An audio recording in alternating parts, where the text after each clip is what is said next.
এবারের যে নির্বাচন, এই নির্বাচনটা আরও একটু ব্যতিক্রমী। সাধারণত আমরা আমাদের দলের থেকে বা সব দলগুলি তারা তাদের প্রার্থী নির্বাচিত করে দেয়। এবার যেমন আমি আমাদের প্রার্থী নির্বাচিত করেছি, পাশাপাশি এই নির্বাচনটা উন্মুক্ত করে দিই যে যার ইচ্ছামতো দাঁড়াতে পারবে। এবং আপনারা দেখেছেন একটি দল তারা হয়তো অংশগ্রহণ করেনি, কারণ তারা কখনোই করতে চায় না, কারণ সেই দলগুলি যারা মিলিটারি ডিক্টেটরের হাতে তৈরি হয় আসলে তারা নিজেরা চলতে পারে না, তাদের কোনো জনসমর্থন থাকে না, তাই সরাসরি নির্বাচনকে তারা ভয় পায়, কারণ জনসমর্থন থাকে না। কিন্তু আমাদের দল হলো জনগণের দল, এবং এবারের নির্বাচনে জনগণ যে আমাদের ভোট দিয়ে নির্বাচিত করেছে, এবং আমাদের অনেক স্বতন্ত্র নির্বাচিত হয়েছে এবং অন্য দলগুলিও বেশ কিছু নির্বাচিত হয়েছে, যা সম্পূর্ণ এদেশের মানুষ স্বতঃস্ফূর্তভাবে ভোট দিয়ে নির্বাচিত করেছে, এবং নির্বাচনকে খুব সুষ্ঠুভাবে পরিচালনা করার সব ধরনের ব্যবস্থা আমরা নিয়েছি, যেটা আপনারা নিজেরাই দেখেছেন। এবং আমিও খুব আনন্দিত, কারণ এই বিজয়টা হচ্ছে জনগণের বিজয়। আমার অভিনন্দন থাকবে বাংলাদেশকে, হাসিনাজির প্রতি, তার পরিবারের প্রতি, তার আওয়ামী লীগের প্রতি, এবং অন্যান্যদের সকলকে বলবো সবাই ভালো থাকুন, আল্লাহ আপনাদের দোয়া করুন, শান্তিতে থাকুন, ঈশ্বর আপনাদের আশীর্বাদ করুন, আমার অনেক অভিনন্দন থাকবে।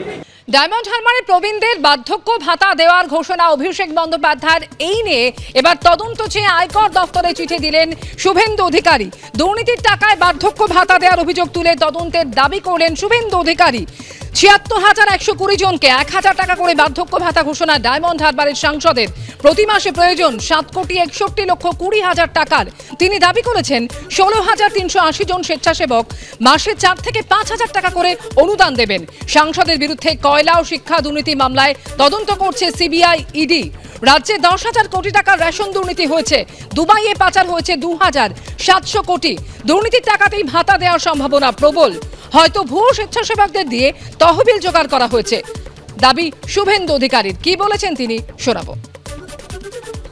থাকবো তৃণমূলের বয়স বিতর্কের মধ্যে এবার প্রবীণদের হয়ে ব্যাটিং করলেন মমতা বন্দ্যোপাধ্যায়, এবং প্রবীণদের হয়ে ব্যাটিং করতে গিয়ে তিনি আমলাদের প্রসঙ্গ টানলেন। তিনি বললেন, আমরা যোগ্য লোকদের 7 বছরে বিদায় দিই না, আমরা তাদের অভিজ্ঞতাকে কাজে লাগাই। আর এই প্রসঙ্গে হরিকৃষ্ণ দ্বিবেদী, আলাপন বন্দ্যোপাধ্যায়ের প্রসঙ্গ টেনে বার্তা দিলেন মুখ্যমন্ত্রী। বয়স হলে কর্মক্ষমতা কমে যায়, এটা ধ্রুব সত্য। গতকাল এই মন্তব্য করেছিলেন অভিষেক বন্দ্যোপাধ্যায়।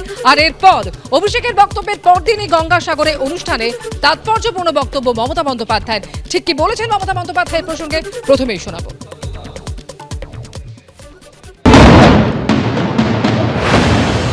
দ্বিবেদী আমাদের এক্স চিফ সেক্রেটারি, কিন্তু বর্তমানে আমার চিফ অ্যাডভাইজার অফ ফাইন্যান্স।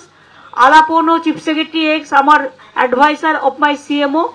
এবং আমরা কিন্তু যারা যোগ্য লোক তাদের 60 বছরে বিদায় দিই না, আমরা তাদের কাজকর্ম অভিজ্ঞতা নিয়ে পুরো কাজে লাগাই। তাই একটা দেখবেন খুব রেয়ার এই ইনসিডেন্ট ঘটে যে 3টে চিফ সেক্রেটারি, 2জন চিফ সেক্রেটারি হিসেবে কাজ করেছে, জাস্ট রিটায়ার করেছে, আর গোপালিকা, 3 জনকেই আমরা এক জায়গায় আনতে পেরেছি। এটা একটা বড় কাজ গভর্নমেন্টের। আর এর আগে গতকালই আমরা দেখেছিলাম অভিষেক বন্দ্যোপাধ্যায়, তিনি মুখ খুলেছিলেন এই নবীন প্রবীণ ইস্যু নিয়ে। তিনি যেটা বলেছিলেন যে বয়স হলে কর্মক্ষমতা কমে যায়, এটা ধ্রুব সত্য। ঠিক কি বলেছিলেন গতকাল তিনি, রাখবো আপনাদের সামনে। হ্যাঁ, আমি বলেছি যে বয়স হলে কর্মক্ষমতা কমে। আমি 2 মাস 2.5 মাস রাস্তায় ছিলাম, নবজোয়ার করেছি, আমার বয়স ছিল 36। আমি পারবো রাস্তায় থাকতে 2.5 মাস? আমার 70 বছর বয়স হলে পারবো না। এটা সত্যি কথা, এটা আপনাকে মানতে হবে। আমার কর্মক্ষমতা আজ যা 56, একটু হলেও তো কমবে। আজকে আমার 36-37 বছর বয়স, 20 বছর পর আমার হয়তো কর্মক্ষমতা একটু কমবে, 30 বছর পর আরও কমবে, 40 বছর পর আরও কমবে। আরে এটা তো ধ্রুব সত্য, এটা অস্বীকার করার কি আছে? আজকে আমি যদি দিলীপ দাকে বলি, মোহন দাকে বলি যে আপনারা 3 মাস রাস্তায় থাকুন, অসুবিধা তো হবেই একটু হলেও। দল বলছে বলে হয়তো থাকবে, কিন্তু অসুবিধা হবে না। সেই তুলনায় যদি আমি একটা 25 বছরের ছেলেকে বলি, তার তো কিছুটা হলেও কম অসুবিধা হবে, কর্মক্ষমতা রয়েছে। ঠিক একই জিনিস আমার জন্য প্রযোজ্য। আজকে আমি করতে পেরেছি, 56-60 বছর যেদিনকে হবে সেদিনকে পারবো না। এটাই তো আমি বলতে চেয়েছি, প্রত্যেকটা ক্ষেত্রেই এটা প্রযোজ্য। এবং ওসব নাটকবাজি, ড্রামা, এইসব ড্রামা পিসি ভাইপো দুজনে একে অপরের অপোজিশন বাইরে করব, এগুলো সব নিজেদের ঘরের মধ্যে অ্যাডজাস্টমেন্ট করে করছে। আমি সম্পূর্ণ সুস্থ, আমি অসুস্থ নই বলছেন মমতা বন্দ্যোপাধ্যায়। কে বলেছে উনি অসুস্থ? উনিই তো বলছেন অসুস্থ। উনি বালু মল্লিকের সঙ্গে কথা বলতে আর কালীঘাটের কাকুকে বাঁচাতে গেছিলেন, কালীঘাটের পিসি গেছিলেন কালীঘাটের কাকুর কণ্ঠস্বর যাতে না পায়। 4 ঘন্টা ছিলেন, 1:45 থেকে 6:45 না 5-6 ঘন্টা ছিলেন SSKM-এ। আমরা অভিযোগ করে দিয়েছি, উনিই তো বেরিয়ে বলেছেন আমি অসুস্থ বলে এখানে এসেছি। তা অসুস্থ তো কেউ বলেনি, আর অসুস্থ হওয়ার কোনো দরকারও তো নেই। সুস্থ থাকুন, আরও চুরি করুন।